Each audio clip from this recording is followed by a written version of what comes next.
IMF कर्ज क्यों नहीं दे रहा? IMF की असल शर्त क्या है? सीनियर सहाफी और तज्जियाकार जफर हिलाली ने बड़ा दावा कर दिया। बोले IMF ने कहा कि जब तक इलेक्शन नहीं होंगे हम पैसे नहीं देंगे। जफर हिलाली ने कहा जमान पार्क वाक़े के बाद इंटरनेशनल मॉनेटरी फंड की तरफ से सख्त रिएक्शन आया है। IMF कह रहा है कि जब तक इलेक्शन नहीं होंगे हम कोई पैसे नहीं देंगे।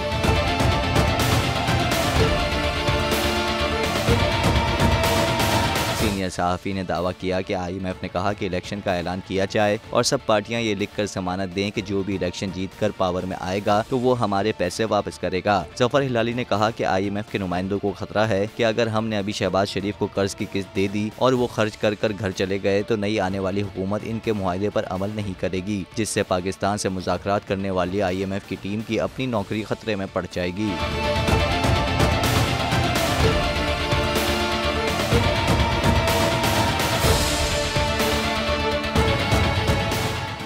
सुप्रीम कोर्ट के मंसूर अली शाह साहब जस्टिस एक ऑर्डर पास किया उनकी बेंच और उस ऑर्डर के अंदर उन्होंने बड़ा क्लियर बता दिया कि जी बरियत की जो दरखास्तें हैं वो कब कब लगेंगी। उसमें से एक वजह उन्होंने बताई कि जी जब कोई क्राइम ही ना हुआ हो तो बरी कर दें ताकि अदालतों पे बोझ ना रहे, वो केसेस चलते ना रहे। सुप्रीम कोर्ट ये मिसालें कब बनाएगा? ऐसे लोगों के खिलाफ जो इस तरह की FIR काट रहे हैं, वैसे ऑफिसर्स और ऐसे लोग जो इस तरह के केसेस को जजेस चला रहे हैं।